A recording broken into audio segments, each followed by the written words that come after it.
Hello and welcome to NDTV. सभी दर्शकों का बहुत स्वागत है। This is part of our special year ender series on the year gone by and outlook 2025। बाजार को केओस और कंफ्यूजन बिल्कुल पसंद नहीं है, चाहे वो डोमेस्टिक फैक्टर्स हो या फिर कोई जियोपॉलिटिकल टेंशन। अब ऐसे में निवेशक को क्या चाहिए?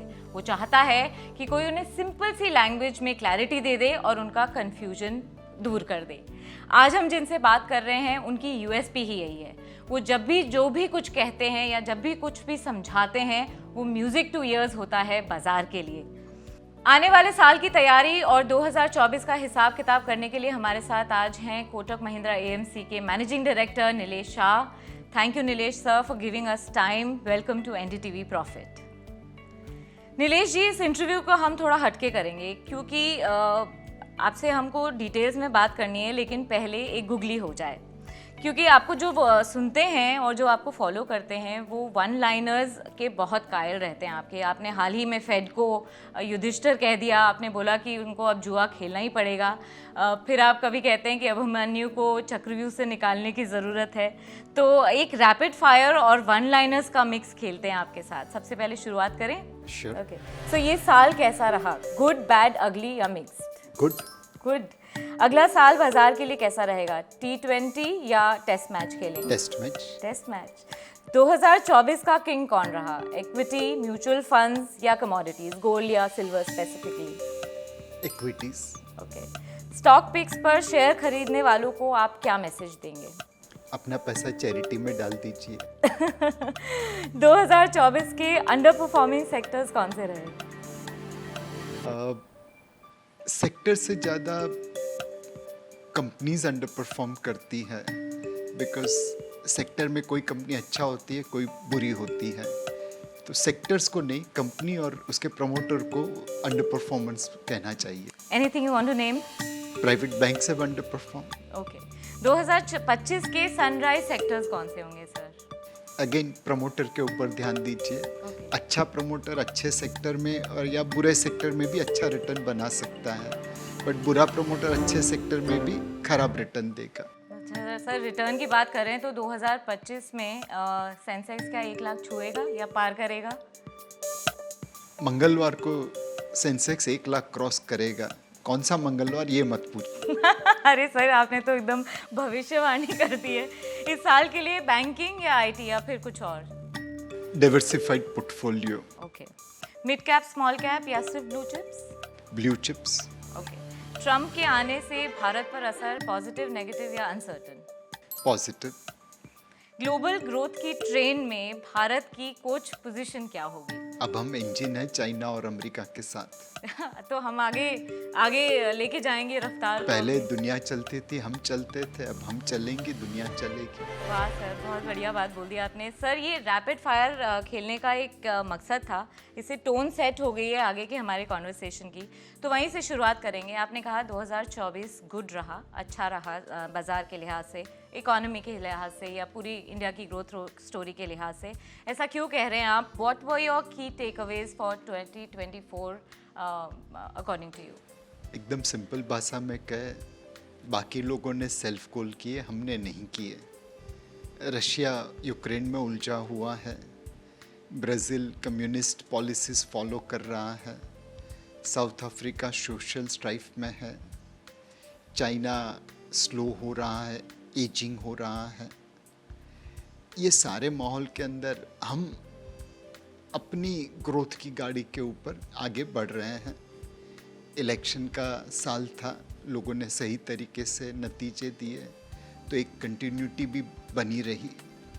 हमारे आसपास के नेबरहुड में देखिए, एक के बाद एक कंट्री किस तरह से तबाह हो रहे हैं, उसके बीच में अपनी गाड़ी तो अच्छी चल रही है।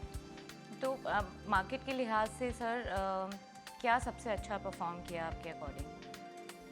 एसेंशियली एक साल का व्यू लेना सही नहीं होगा। बहुत स्टॉकों ने अच्छा रिटर्न दिया, कुछ ने खराब भी दिया, बट आपके पोर्टफोलियो में सालाना क्या हुआ वो मत देखिए। आपने 5 साल 10 साल के लिए निवेश किया है तो उतनी होराइजन साथ में रखिए। सर, आपने कहा कि आने वाला साल टेस्ट मैच होगा, ऐसा क्यों कह रहे हैं आप? What are you seeing for the upcoming year? पिछले 5 साल T20 जैसे थे, स्मॉल एंड मिड कैप में तकरीबन पिछले 5 सालों में 27-28% रिटर्न निकला, लार्ज कैप में 16-17% निकला। तो लोगों की उम्मीदें बहुत बढ़ गई हैं। अब उन्हें लगता है 25-30% रिटर्न तो मिलना ही चाहिए। हमें नहीं लगता कि उस प्रकार का रिटर्न अब पॉसिबल है। यहाँ से महंगाई का दर कम हुआ है तो जाहिर है कि नॉमिनल रिटर्न भी कम होगा। वैल्यूएशन फेयर वैल्यू के आसपास है। तो अब T20 के चौके छक्के की जगह पे टेस्ट मैच के 1-1, 2-2 रन लेने का समय आ गया है। और विन करेंगे हम तो जरूर जीतेंगे, लेकिन निवेशक जीतेगा कि नहीं उसके ऊपर हमें सोचना चाहिए। जो ट्रेडर है हो सकता है कि 100 सुनार की एक लुहार जैसा उनका हाल हो, 100 बार प्रॉफिट करेंगे ऑप्शंस ट्रेडिंग में, वैसे वो भी मुश्किल है। बट जब एक झटका लगेगा तो सारा पैसा निकल जाएगा। तो मार्केट चलेगी, निवेशक पैसा बनाएगा, ट्रेडर पैसा बनाएगा कि नहीं बनाएगा ये कहना मुश्किल है। सर, हर साल कोई थीम प्ले करती है, कभी आप कंजम्पशन प्ले होता है, कभी केपेक्स इंफ्रास्ट्रक्चर का प्ले होता है। 2025 के लिए कोई नई थीम्स आप प्ले आउट होते हुए देख रहे हैं और जिनका ध्यान आप आकर्षित करना चाहेंगे निवेशकों के लिए, जो अभी तक किसी ने सोचे नहीं होंगे? सो वैल्यूएशन आप प्राइस इज व्हाट यू पे and value is what you get. पिछले साल हमने कई स्टॉक ऐसे देखे जहाँ पे वैल्यूएशन महंगा था और फिर भी लोग उसे खरीदते गए। फिर जब करेक्शन आया तो वो स्टॉक 30 से 50% गिर गए। तो पिछले साल की तरह अगले साल भी वैल्यूएशन के ऊपर ध्यान देना, मोमेंटम के ऊपर नहीं। कल चला है इसलिए आज चलेगा इसकी कोई गारंटी नहीं है, बट सस्ता है इसलिए खरीदा है तो आज नहीं तो कल वो चलेगा। सर, तो कुछ सनराइज सेक्टर्स या आपने कहा कि प्रमोटर्स के ऊपर ध्यान रख करके आप निवेश करिए, कोई ऐसी थीम्स या कुछ ऐसे सेक्टर्स आप देख रहे हैं जो कि आगे चलेंगे अभी? अलग अलग सेक्टर्स है। भारत खुद एक राइजिंग टाइड है, यहाँ पे जो भी बोट है सब अपने आप ऊपर आ जाएगी। इंश्योर करना कि आप ऐसी बोट में नहीं बैठे जहाँ पे छेद है, जहाँ पे होल है।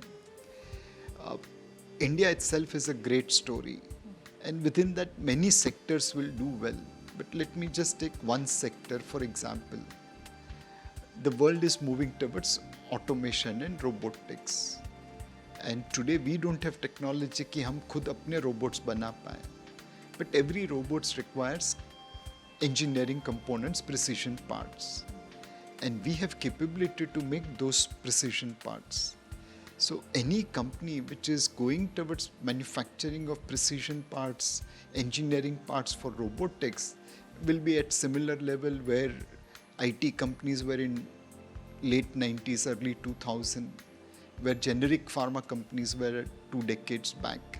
This is a huge opportunity and precision engineering companies making components for robotics could be a one good sector to look at. Sir, तो इसमें AI का कितने बड़ी भूमिका होगी? See, या क्या हम तैयार हैं उस चीज़ के लिए अभी? AI में हम उतने पीछे नहीं है जितना इंडस्ट्रियल रिवॉल्यूशन में थे। जब 18वीं सदी में इंडस्ट्रियल रिवॉल्यूशन आया तब तक हम अंग्रेज के गुलाम थे और उन्होंने कभी वो इंडस्ट्रियल रिवॉल्यूशन का हमारे वहाँ पे उस तरह आने नहीं दिया। 200 साल में हमारी ग्रोथ रेट 0 थी। जब अंग्रेज आए तब हम जहाँ पे थे वहीं पे उनके जाने के बाद भी रुके हुए थे। 200 साल तक इंडस्ट्रियल रिवॉल्यूशन मिस किया। डिजिटल रिवॉल्यूशन में हम उस तरह पीछे नहीं हैं। हम अमेरिका और चाइना की तरह आगे भी नहीं हैं, बट इंडस्ट्रियल रिवॉल्यूशन की तरह पीछे भी नहीं हैं। हम अपनी AI, ML टेक्नोलॉजी डेवलप कर रहे हैं। हो सकता है कि हमें इसमें और निवेश करने की ज़रूरत हो, बट अमेरिका और चाइना छोड़ के दूसरे देशों के सामने दुनिया के हम रीजनेबल कंपटीशन में हैं। सर, FNO में 93% लोग अपना पैसा गंवाते हैं। 10 में से 7 इंट्राडे ट्रेडिंग में अपना पैसा गंवा देते हैं। ये हेडलाइंस को आपने कैसे रीड किया? और ऑफ कोर्स कहते हैं लालच बुरी बला है, लेकिन अब जिसने दूध पी लिया है तो वो क्या छाछ फूक फूक के पिए? अगर आप एक नॉर्मल है पर्सन और आपको आयरन मैन से लड़ना है तो आप जीत पाएंगे उससे? आप हल्क भी होंगे तब भी आयरन मैन से शायद जीत नहीं पाएंगे। एक नॉर्मल ट्रेडर और एक आल्को बेस्ड ट्रेडर जिसके पास अच्छे कंप्यूटर है, अच्छी कनेक्टिविटी, अच्छा कंप्यूटिंग पावर है, एल्गोरिदम्स है, वो जीत रहा है। उसमें अचरज की चीज़ क्या है? जब एक नॉर्मल बंदे को आयरन मैन से लड़ते हुए देखे तो आपको तो पता ही है कि ये हारने वाला है। अब यही चीज़ बाहर आ रही है, तो मुझे नहीं लगता कि इसमें कोई भी सरप्राइज है। हम तो कई सालों से कह रहे हैं trading is injurious to ordinary person's health. And that is why mutual funds are the best. Okay. Sir, नए साल नई उम्मीदें लेकर आता है। पूरी दुनिया में अब एक नए वर्ल्ड ऑर्डर की भी बात चल रही है। इंडिया की पोजीशन आप कहाँ देख रहे हैं इसमें? बचपन में एक कहानी सुनी थी, दो बंदर थे, एक बिल्ली थी, और बिल्ली इतनी सयानी थी कि दोनों बंदर से रोटी खा गई। हमें भी बस अब वो बिल्ली की तरह बनना है। आज तक हमारी रोटी बंदर खा जाते थे। We have to manage our affairs in a manner where we benefit from both the sides. One side is US and Western world, other side is China and Russia. Whichever side India tilts, they will be a winner. The Russian resources, Chinese capital, and Indian manpower or technology will be a winning combination. Same way with US and Western Europe's capital and Indian talent, the winner will be there. So we have to play our cards so well कि हम दूसरों की रोटी खाएं, अपनी रोटी उनको नहीं खिलाएं। Sir, तो ऐसी क्या चीज़ है जिसको हम एकदम डिस्ट्रप्टिव वे में अपने आप को प्रेजेंट कर सकते हैं? What are we lacking still? Because अभी ग्लोबल सिनेरियो में इंडिया की छवि बहुत ज़्यादा इम्प्रूव हुई है। क्या आगे चल के ये पोजीशन और स्ट्रांग होगी? हमें मतलब एकदम सिंपल भाषा में कहे तो रिफॉर्म्स करने पड़ेंगे। एक सिंपल एग्जांपल है साणंद वर्सेस सिंगूर का। सिंगूर में टाटा मोटर्स कई साल तक कोशिश कर रही थी अपना एक फैक्ट्री लगाने की, नहीं कर पाए, फाइनली निकल पड़े। साणंद में उन्हें रेड कारपेट ट्रीटमेंट मिला, सुस्वागतम हुआ और 18 महीने में फैक्ट्री चालू हो गई। नानो गाड़ी उतनी नहीं चली, बट टाटा की फैक्ट्री चल गई। आज सिंगूर में जाओ तो जो लोग ने टाटा को भगाने की कोशिश की थी वो प्रार्थना कर रहे कि वो वापस आ जाए। वहाँ पे आज भी उतनी ग्रोथ डेवलपमेंट नहीं है जितनी होनी चाहिए। साणंद में जाते हैं तो जॉब्स है, डेवलपमेंट है, ग्रोथ है, लोग पढ़ाई करने जा रहे हैं, शॉपिंग सेंटर्स है, बाहर से लोग साणंद में काम करने के लिए आ रहे हैं। तो हमें बस यही कोशिश करनी चाहिए कि पूरा भारत साणंद जैसा बन जाए, जहाँ पे एक एंटरप्रेन्योर को रेड कारपेट ट्रीटमेंट मिले, उन्हें वेलकम मिले, उन्हें काम करने में मजा आए। सर, आप उस एंटरप्रेन्योर को अभिमन्यु कहते हैं और वो कहते हैं कि उस चक्रव्यूह में पैदा ही हुआ है, तो उसके लिए ईज ऑफ डूइंग बिजनेस कितना इम्पोर्टेंट होगा? बहुत ज़रूरी है। 90 के दशक में हमने लाइसेंस परमिट राज ख़त्म किया। जब डॉक्टर मनमोहन सिंह वित्तीय मंत्री थे तो उन्होंने बहुत सारे रूल्स रेगुलेशंस लिबरेट किए और वहाँ से भारत की ग्रोथ की ऑर्बिट बदल गई। पहले लो सिंगल डिजिट में ग्रो होते थे, अब हम मिड सिंगल डिजिट में ग्रो होने लगे। अब हमें रिमूव करना है इंस्पेक्टर राज। ऐसे कई कानून हैं जो हमारे एंटरप्रेन्योर को दबा देते हैं। कहते हैं अभिमन्यु को तो 7 योद्धाओं ने मिलके मारा था, बट हमारे एंटरप्रेन्योर्स को तो 26,000 कानून है जो परेशान कर रहे हैं। And it provides disproportionate power in the hands of inspector. That needs to be curtailed, that needs to be reduced, those restraints needs to be removed। अगर हम ये कर पाएंगे तो हमारा एंटरप्रेन्योर दुनिया में किसी से भी कंपटीशन कर पाएगा। सर, आने वाले साल में सबसे बड़ा और सबसे पहला इवेंट बजट होगा। क्या उम्मीदें लगा रहे हैं आप? Will finance minister this time spring in some surprise? मेरे हिसाब से उन्होंने जो बहुत अच्छा काम किया है फिस्कल कंसोलिडेशन का, उसके ऊपर कदम चालू रखने चाहिए। टारगेट है 4.5% from 4.8% this year to next year, वो अचीव करना चाहिए। And at the same time थोड़ी आउट ऑफ बॉक्स थिंकिंग करे। भारत में बहुत सारा सोना पड़ा है जो आज शायद तिजोरी में ज़्यादा बंद है, सेफ डिपॉजिट लॉकर में पड़ा हुआ है, वो हमारी फ्रोज़न सेविंग्स हैं। उससे देश को, दुनिया को कोई फ़ायदा नहीं होता। अगर हम उस सेविंग्स को डीफ्रीज कर सके, उसका पानी बना सके, तो जैसे पानी के आने से धरती पूरी रंगमयी हो जाती है, वैसे ही हमारी इकोनॉमी और तेज़ी से बढ़ पाएगी। तो होपफुली बजट में कुछ ऐसे रिफॉर्म्स या ऐसे अनाउंसमेंट्स आ सकते हैं। सो कुछ आउट ऑफ बॉक्स थिंकिंग चाहिए जो सरकार को रिसोर्सेज रेज करने में मदद करे, चाहे डाइवेस्टमेंट हो, चाहे गोल्ड मोनेटाइजेशन हो, चाहे कुछ और हो, and at the same time fiscal consolidation का पाथ चालू रखे। कोई देश नहीं चाहेगा कि वो अपने बच्चों पे कर्जा छोड़ के जाए। हम उन्हें असेट्स देने चाहिए, कर्जा नहीं। करेक्ट सर, एफआईआईज ने इस बार थोड़े से अभी हाथ अपने पीछे खींचे हैं भारतीय शेयर बाज़ारों से, तो क्या बात फिर से वैल्यूएशंस पर आकर अटकती है, या इंडिया की लॉन्ग टर्म ग्रोथ स्टोरी और बाकी सारे जो पॉजिटिव्स हैं वो अब फैक्टर इन हो चुके हैं? सो मेरे हिसाब से जो फॉरेनर्स ने सेलिंग की है वो बहुत ही छोटी है, अमाउंट में बड़ी दिखती है, बट उनकी होल्डिंग भी जब 900 साढ़े 900 बिलियन डॉलर की है तो 0.1% भी बड़ा अमाउंट हो जाता है। सेकंड, यहाँ पे प्रॉफिट था इसलिए बुक किया। थर्ड, एक ट्रेड दिख रहा था कि ट्रम्प साहब अमेरिका में आके टैक्स की रेट काटेंगे तो ईपीएस बढ़ेगी, तो प्रॉफिट बढ़ेगा, तो स्टॉक प्राइस ऊपर जाएंगे। रुपया भी थोड़ा वीक लग रहा था, 2-3% गिरने की संभावना थी, और इंडियन मार्केट थोड़े महंगे थे, तो अगर आप सही टाइम पे एग्जिट करो तो वहाँ पे 5-10% गिरावट से आप बच सकते थे। तो 10-15% अमेरिका में बनता, 10% इंडिया में बचता, 2-3% रुपये में बचता, एक तकरीबन 20 से 25% का ट्रेड था जो एफपीआई ने किया। बट ये तो मोमेंटम वाले एफपीआई थे, उन्होंने थोड़ी रीअलाइनमेंट कर ली। कुल मिला के अक्टूबर नवंबर में 18-20 बिलियन डॉलर लेके गए। दिसंबर के महीने में सुबह का भुला, शाम को घर लौट आया। They have started buying, and my feeling is that जब तक हम अपनी ग्रोथ गवर्नेंस के ऊपर ध्यान देंगे और अच्छा काम करेंगे तो एफपीआई आज नहीं तो कल जरूर खरीदेगा। तो पर आप मार्केट्स को कैसे देखते हैं? दे आर फेयरली वैल्यूड और they are really highly priced? Markets में एक काउंटर है, एक जगह है जहाँ पे फ्रॉथ है, कंट्रोल्ड फ्लोटिंग स्टॉक होता है, तो आपस में ही ट्रेडिंग करके कुछ भी दाम वहाँ पे दिख रहे हैं, कुछ भी वैल्यूएशन दिख रहे हैं। अगर उस सेगमेंट को हम इग्नोर कर ले तो बाकी की मार्केट ना बहुत महंगी है ना बहुत सस्ती है, फेयरली प्राइस्ड है। आज भी IT, pharma, FMCG, private bank, इस प्रकार के भिन्न भिन्न क्षेत्र में हिस्टोरिकल वैल्यूएशन के आसपास बहुत सारी कंपनीज अवेलेबल हैं।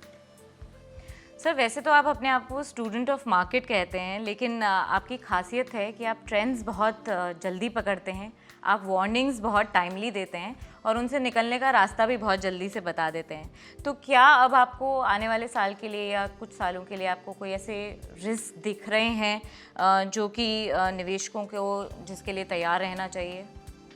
जो रिस्क है वो तो ऑलरेडी प्राइस हो चुके हैं। ट्रम्प साहब आके कुछ ना कुछ उथल पाथल करेंगे, लोगों ने इसे काउंट कर लिया है। ब्याज के दरों में फरवरी में शायद कटौती नहीं हो भारत के अंदर, वो मार्केट को पता है। मेरे हिसाब से रिस्क जिसके बारे में लोग जानते हैं उसे आप रिस्क नहीं कह सकते, वो तो एक इन्फॉर्म डिसीजन है। मार्केट है, पिच है, कोई बॉल यॉर्कर बन जाएगा, कोई बॉल बाउंसर आ जाएगा।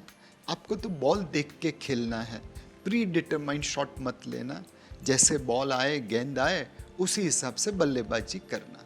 तो कौन सा ऐसा बड़ा ट्रिगर होगा सर जो अब इस बुल मार्केट को और ऊंचाइयों पर लेके जाएगा? Earnings growth. 2020 में भारतीय कंपनी का कुल मिला के प्रॉफिट 4 लाख करोड़ के आसपास था। 2024 में वो 15 लाख करोड़ के आसपास पहुंच गया। अब 4 लाख से 15 लाख करोड़ प्रॉफिट बढ़ा तो मार्केट कैप भी बढ़ गया। जब तक हमारी कंपनीज ज़्यादा मुनाफा करती रहेगी तब तक स्टॉक्स चलते रहेंगे ऊपर। Stocks are slaves of earning power. So companies को मुनाफा करना चाहिए ताकि स्टॉक के दाम ऊपर आते रहें। सर, इस वक्त हम ग्लोबल पिक्चर की बात कर रहे थे, तो आप इस वक्त फेड के रोल और उसकी पोजीशन को कैसे देख रहे हैं? फेड ने मतलब बहुत बखूबी से ये पूरी सिचुएशन मैनेज की है। एक समय में लोग उन्हें कोसते थे कि Fed is behind inflation, they didn't raise interest rates in time, but आज की तारीख में उन्होंने लिक्विडिटी और इंटरेस्ट रेट ये दोनों को इस तरह बखूबी मैनेज किया कि महंगाई का दर अब नीचे आ गया है यूएस में, और इकोनॉमी रिसेशन में नहीं गई है, थोड़ी स्लो हुई है बट सबड्यूड ग्रोथ डिलीवर कर रही है। तो फेड ने बहुत अच्छी तरह से बैलेंसिंग की है। उम्मीद है कि आने वाले समय में भी फेड को पूरी इंडिपेंडेंस मिलेगी अपना काम अच्छी तरह से करने के लिए। सर, एक रिटायर्ड रिलेटिव ने पूछा है कि नीलेश शाह जी कह रहे हैं, लगातार कह रहे हैं कि इस साल मार्केट में मॉडरेट रिटर्न्स मिलेंगे, तो उनका पूछना है कि क्या फिक्स इनकम में चले जाएं इस साल के लिए? आप अपने पोर्टफोलियो को बैलेंस रखिए। एक साल में इक्विटी में नेगेटिव रिटर्न आता है इसलिए सारा पैसा फिक्स्ड इनकम में लगाएं, ये गलत बात है। क्या पता शायद नेगेटिव रिटर्न नहीं आए, तो एक इक्विलिब्रियम बनाना ज़रूरी है। उतना पैसा जहाँ पे आप रिस्क नहीं ले सकते, जोखिम नहीं ले सकते, वो ज़रूर फिक्स्ड इनकम में लगाइए। पर जिस पोर्टफोलियो पे आप जोखिम ले सकते हैं, जहाँ पे વધઘટ होगी, उतार चढ़ाव होंगे, आपको बहुत फ़र्क नहीं पड़ेगा, उसे आप इक्विटी, रियल एस्टेट और गोल्ड में ही निवेश करिए। There is no return without risk. Risk है तो ही रिटर्न है। तो अगर आप रिस्क कम कर लेंगे तो रिटर्न भी कम हो जाएगा और फिर महंगाई आपको हरा देगी। तो एक बैलेंसिंग करके चलिए। सर, जब आप ये मॉडरेट रिटर्न्स की बात कर रहे हैं तो क्या रेंज होगी? आप what is the range that you are looking for? मेरे हिसाब से इक्विटी, रियल एस्टेट, गोल्ड मिला के पोर्टफोलियो इन्फ्लेशन को आउट परफॉर्म करना चाहिए, और जो फिक्स्ड इनकम पोर्टफोलियो है वो इन्फ्लेशन के आसपास रहना चाहिए, ताकि प्रति साल, हर साल आपकी वेल्थ में वृद्धि होती रहे।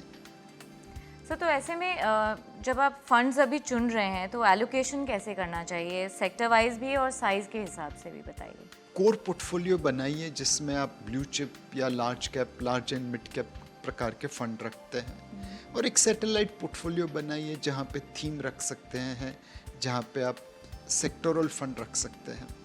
फॉर एग्जांपल एक थीम है बिजनेस साइकिल। जब आप एक सेक्टर से दूसरे सेक्टर में जाने की कोशिश करते हैं तो आपको टैक्स देना पड़ता है। म्यूचुअल फंड में वो नहीं देना पड़ता जब तक आप रिडीम नहीं करें। अब आप फंड मैनेजर पे दायित्व छोड़ दीजिए, उसे कौन सा सेक्टर अच्छा लगता है और वहाँ पे वो कितना निवेश करना चाहता है। अच्छा फंड मैनेजर होगा तो आज नहीं तो कल उसके ज़्यादातर कॉल सही जाएंगे, कुछ कॉल गलत जाएंगे, ओवरऑल वो आपके लिए अच्छा रिटर्न जनरेट कर पाएगा। सेम चीज़ है मल्टी एसेट एलोकेशन फंड। अगर आप एक रईस आदमी है तो आपको प्राइवेट बैंकर मिलेंगे जो आपको debt, equity, gold, real estate, international assets में किस तरह निवेश करना वो सिखाएंगे। बट अगर आप एक नॉर्मल इन्वेस्टर है, रिटेल निवेशक है, तो प्राइवेट बैंकर तो आपको मिलने से रहा। आप फंड मैनेजर को दायित्व दे दीजिए through multi asset allocation fund कि आप उसके पैसे को डेट, इक्विटी और गोल्ड में निवेश करें। तो मेरे हिसाब से it's important for you to have a good advisor and then take the asset allocation call. Sir, active और पैसिव फंड्स बाजार में पहले से ही मौजूद हैं, अब क्वांट फंड्स भी पॉपुलर हो चुके हैं। अभी फंड्स का नया फंडा पूरी इंडस्ट्री के लैंडस्केप को कैसे बदल गया? सी, क्लाइंट की जो ज़रूरत होगी उस हिसाब से हमें प्रोडक्ट बनाने पड़ेंगे। अगर मैं अपने क्लाइंट की रिक्वायरमेंट मीट नहीं कर पाया तो फिर मैं धंधा कैसे करूँगा। एंड हमने बहुत सारे नॉर्मल फंड लॉन्च कर दिए हैं, large cap fund, mid cap fund, small cap fund, large and mid cap fund.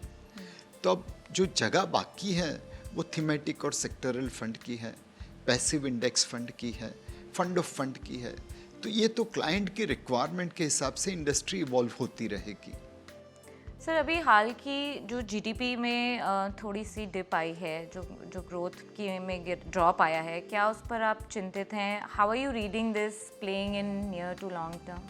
सो कल ही एक इंडिकेटर आया कि direct tax collection is up about 17%, 16.8% to be precise. लोग टैक्स तभी भरेंगे जब प्रॉफिट किया है। तो ये अगर स्लो डाउन होता तो लोग इतना एडवांस टैक्स क्यों भरते? तो slow down undoubtedly happened. Growth came at 5.4%, which was way below expectation.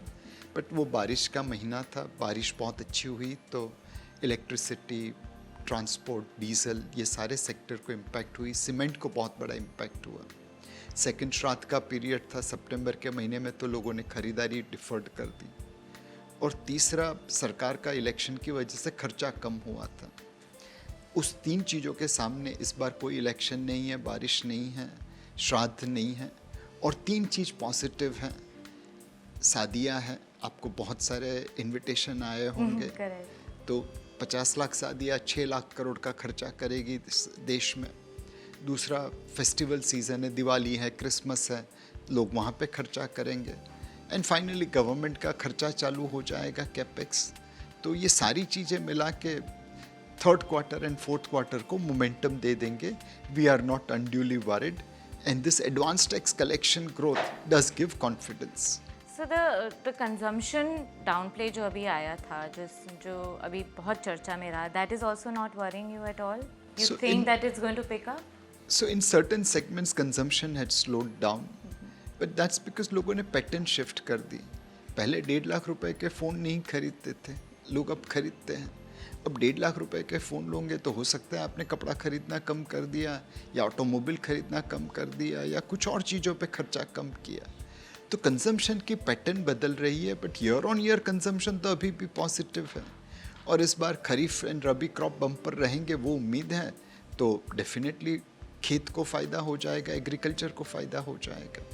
Sir, इस बार आप हमेशा ब्लू चिप्स में आप इन्वेस्ट करने की राय देते हैं। इस बार कोई स्पेसिफिक सेक्टर्स हैं जहाँ पे आप you are eyeing and you think that यहाँ पे बेटर परफॉर्मेंस होगी? So what we focus upon is the business and the management which is running the business.